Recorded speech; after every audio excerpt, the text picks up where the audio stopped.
Chers élèves, bonjour. Toujours dans le cadre de l'étude du module 1 de l'année terminale du second cycle qualifiant, nous allons entamer aujourd'hui une activité de production écrite qui s'inscrit dans la séquence 2 de l'étude de l'œuvre. Cette activité tourne autour de la rédaction d'un compte-rendu d'un voyage. Le thème est inspiré de l'activité de lecture que nous avons déjà entamée en début de séquence et qui concerne l'aventure de voyage que va effectuer Candide avec l'anabaptiste Jacques et son précepteur Pangloss.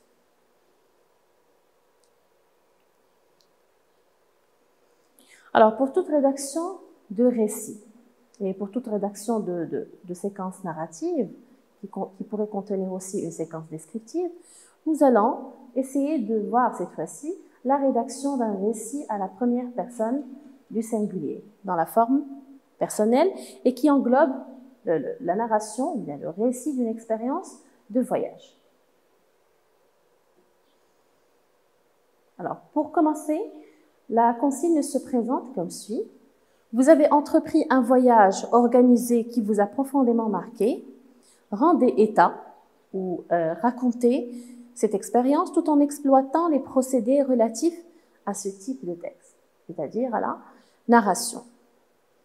Et comme vous savez, pour toute production écrite, il y a l'étude de la consigne, mais aussi le repérage des mots-clés qui nous permettront de tracer la méthodologie de rédaction propre à ce genre de sujet de production écrite.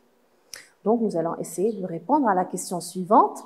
Quels sont les mots-clés qui sont contenus dans notre consigne et qui vont guider notre travail de rédaction de ce récit d'une expérience de voyage? Alors, le repérage des mots-clés dans la consigne nous a permis ensemble de repérer un certain nombre d'éléments ou bien d'étapes à suivre pour la meilleure réalisation de ce travail de production écrite.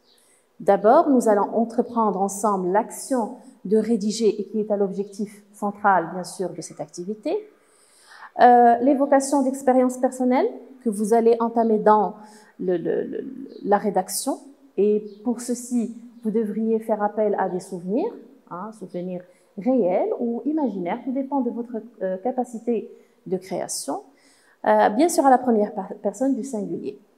La consigne aussi vous invite à raconter et à couronner le compte-rendu de cette expérience par l'effet qu'elle a produit sur vous. C'est-à-dire, quelles choses vous a apporté, quelles sont les choses, les éléments que ce voyage vous a apporté pour, bien sûr, au niveau personnel, au niveau d'expérience, au niveau, s'il s'agit d'un voyage professionnel, pourquoi pas, relater un peu les apports de ce dernier par rapport, bien sûr, à vous. Vous êtes narrateur de votre propre expérience, cela est bien évident, et vous en faites le commentaire.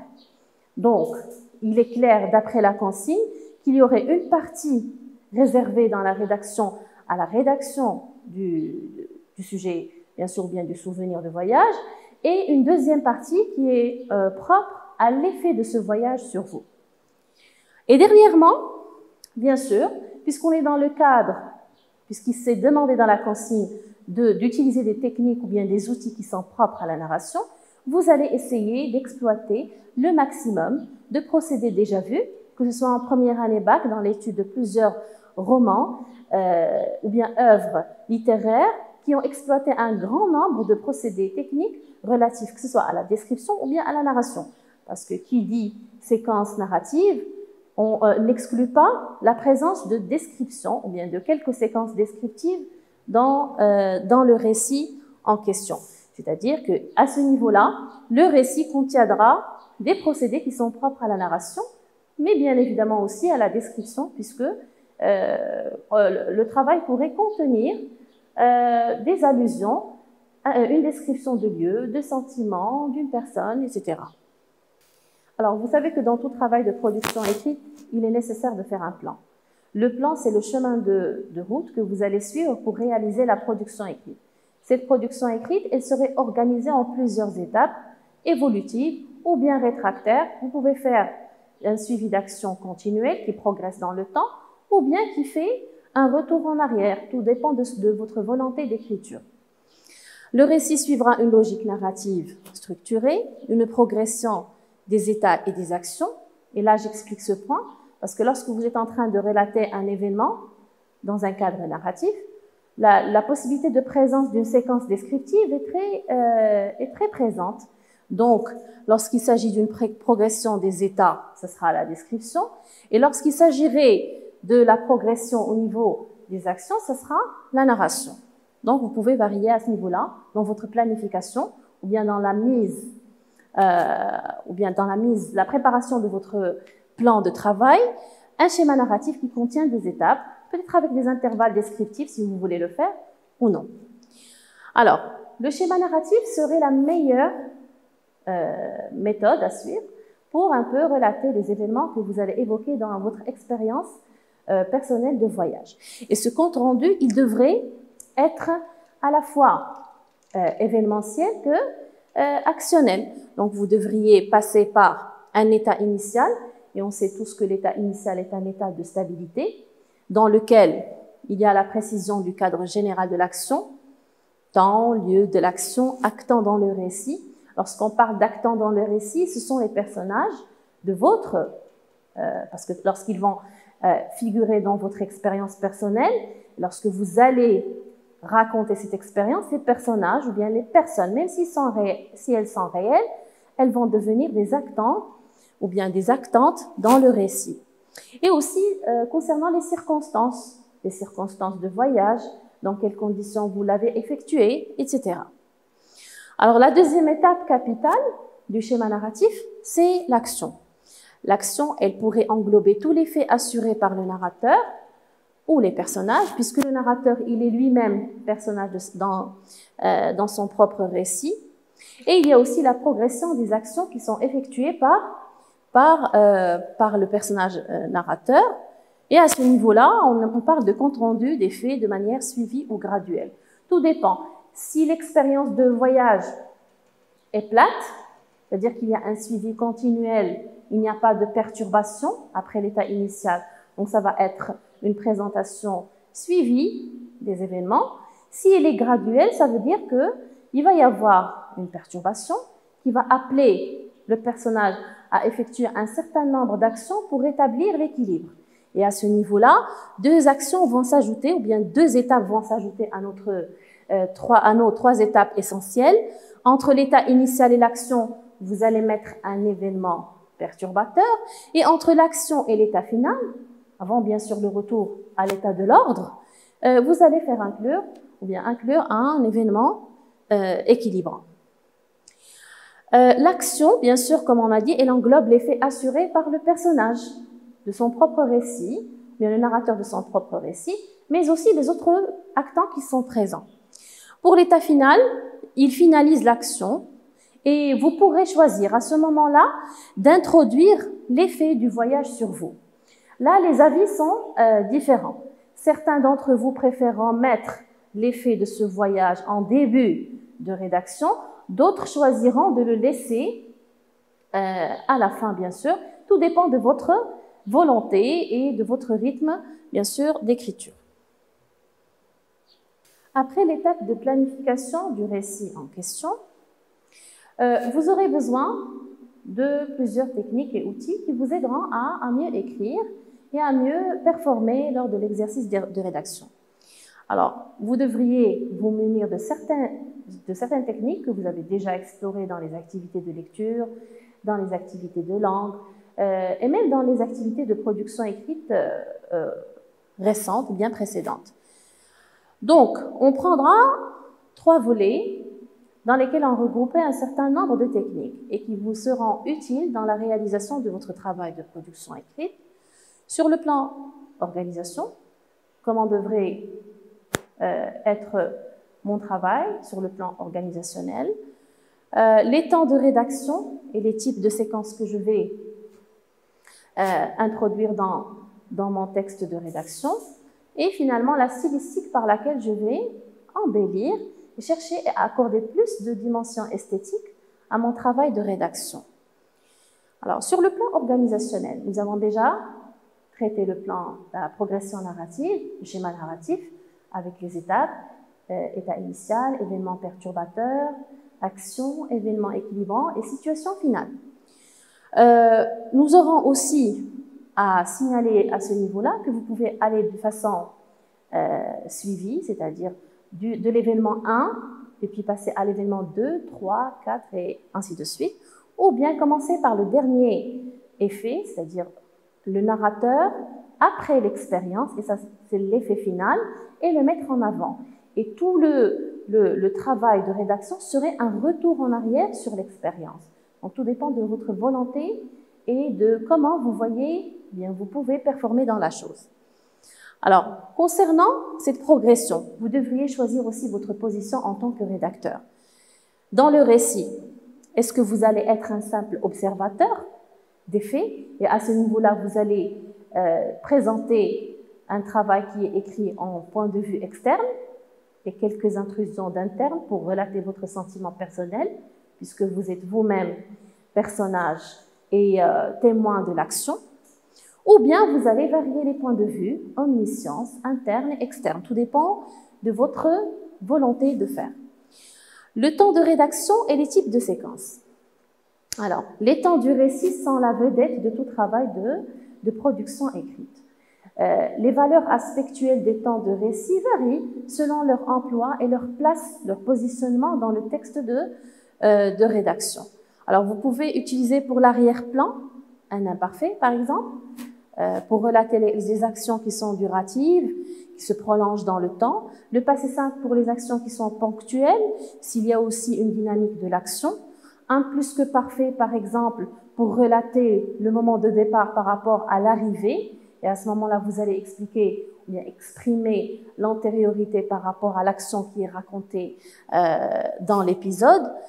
Et ou bien tout simplement recourir à l'imparfait et mettre à la place du passé simple le présent de narration, ou bien ce qu'on appelle le présent historique. Et là, vous serez dans l'exploitation de ce qui a été retenu dans l'activité de langue précédente, de la même séquence, et un peu rendre fonctionnelles vos connaissances en termes de présent de narration. Donc, vous allez essayer à travers ce présent, d'actualiser ou rendre une dynamique ou bien créer une dynamique à votre récit et par conséquent le déployer de manière ciblée. Pour l'épisode descriptif, alors on a dit qu'il y a une très grande ouverture dans ce genre de rédaction et la possibilité de présence d'une séquence descriptive, et vous pouvez aussi décrire au présent. À ce moment-là, le présent de narration aurait une valeur descriptive et vous pouvez décrire plusieurs choses.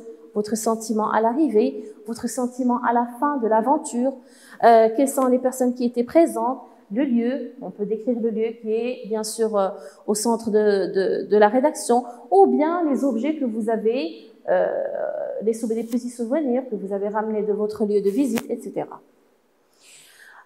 Passons à la dimension de l'embellissement, ou bien rendre plus beau. Comment je peux rendre mon travail de production écrite plus beau sur le plan stylistique? Là, je vais déployer quelques outils qui sont en relation avec les figures stylistiques, les figures de style. Et là, je pourrais exploiter même ce que j'ai vu dans l'activité, ou bien ce que vous avez vu dans l'activité de lecture concernant l'emploi des figures d'amplification, surtout quand vous voulez relater des sentiments, l'effet produit par le déplacement, ce que vous avez retenu comme morale du voyage, comme leçon de ce voyage. Et bien sûr, à ce moment-là, vous aurez un exemple d'hyperbole, ou bien de gradation, ou bien d'énumération des lieux que vous avez visités, etc. Vous pourrez aussi exploiter les figures d'analogie pour comparer une chose à une autre chose, ou bien pour mettre en parallèle une expérience par rapport à une autre, ou bien pour comparer entre ce que vous ressentez en tant que voyageur et ce qui est ressenti par le groupe, s'il y a un groupe qui vous accompagne. Donc, vous pouvez multiplier les techniques pour rendre votre récit plus beau.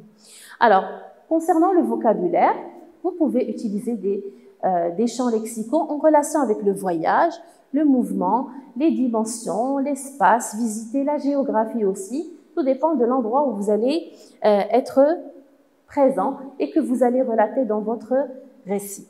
Donc le champ lexical, il va déverser plus dans la caractérisation, on est plus dans la description. Parce que quand on déploie le champ lexical, par exemple, du voyage ou bien du mouvement, on est dans la caractérisation. Et par conséquent, on pourrait être dans une séquence descriptive. Donc, plusieurs sont donc, vous voyez les procédés et techniques que vous pouvez utiliser pour ressortir ou bien pour créer un travail cohérent et qui avance. Alors, d'autres outils et procédés techniques que vous pourrez utiliser, exploiter dans le travail de production écrite, vous aurez bien sûr à respecter l'articulation logique ou bien la connexion logique. Cette connexion entre les idées, entre les événements, entre les faits, elle va aussi aider le plan narratif ou bien le schéma narratif à mieux se développer dans votre texte et à mieux rendre état des événements que vous avez, bien des actions que vous avez accomplies. Donc l'articulation logique du travail est très très importante. Et à ce niveau-là, l'articulation, elle pourrait correspondre à tout ce qui est organisationnel. Donc indicateur de lieu, connecteur exprimant l'addition, de plus, bien en outre. Vous pouvez recourir à l'explication, autrement dit, la reformulation, la cause, la conséquence, la cause de votre voyage, les conséquences de ce voyage sur vous. Et par conséquent, ces instances-là créent une certaine articulation logique du moi, de celui qui raconte, par rapport à l'espace qu'il décrit et au sentiment qui ressort de cette expérience de voyage. Donc, quelle est la finalité de cette articulation? Eh bien, c'est simple, c'est qu'elle vise à mieux rendre état des événements que vous êtes en train de relater et bien sûr des descriptions qui sont établies. Alors, il va y avoir un autre détail qui est à prendre en considération dans votre sujet de production écrite, c'est votre positionnement. La place que vous avez tenue entre le souvenir raconté et le moment présent de narration. De narration. Donc, le souvenir relaté, c'est un retour au passé. Et comment vous allez joindre le moment passé au moment d'écriture présent. Ce n'est pas le même sentiment qui en ressort. Il y a une progression, il y a une nouveauté, une exclusivité dans l'appréhension du souvenir. Donc, quels apports ce voyage avait-il produit sur vous? Comment vous vous sentez après cette expérience de voyage? Quelles sont les choses que ce voyage vous a procuré, les plaisirs, les sentiments, etc.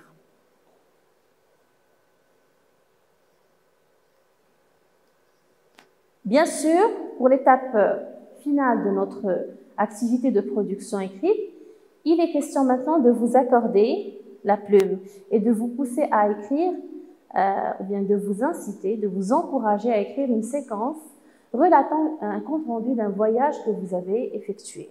Et bien sûr, n'oubliez pas que pour tout travail de production écrite, il faudrait bien que votre présentation matérielle soit bien soignée parce que vous êtes lu par quelqu'un et vous êtes corrigé aussi par ce correcteur. Et donc, la présentation d'un papier organisé et propre est une chose indispensable. Aussi, le respect de la présentation matérielle des paragraphes. Alors, paragraphes qui présentent, par exemple, l'état initial et puis la perturbation au niveau de quelques lignes, 2 ou 3 lignes pour l'événement perturbateur, l'action qui va être développée en un autre paragraphe et puis l'élément équilibrant et l'état final. Il faut aussi tenir en compte que si le souvenir fait défaut, parfois quand on veut écrire, le souvenir nous échappe, ou bien nous n'avons pas été spectateurs d'un voyage qui nous a vraiment marqué, ou bien il y a ce souci d'oubli, les défaillances de la mémoire. Vous pouvez remédier à ces défaillances par l'invention, la fantaisie de l'écriture, l'imagination. Donc, je compte sur vous pour puiser dans ce sens, dans votre sens de créativité et votre imagination. Bien sûr, avant de soumettre votre trace écrite, il faut toujours recourir à une révision de toutes les étapes à revoir un peu, à passer en revue les procédés qui ont été employés, de voir un peu comment vous avez présenté votre texte. Est-ce qu'il manque de qualité stylistique? Vous pouvez en rajouter à ce niveau-là. Est-ce qu'il y a des événements qui manquent, qui nuisent à la dynamique de l'action qui est dans le texte? Donc tout cela pourrait vous pousser à mieux travailler sur la qualité de votre production écrite. Mon activité touche à sa fin. Dans l'attente d'une réaction positive de votre part par la rédaction de cet exercice, je vous donnerai prochainement un autre rendez-vous pour une autre séquence et une autre activité. Je vous remercie de votre attention.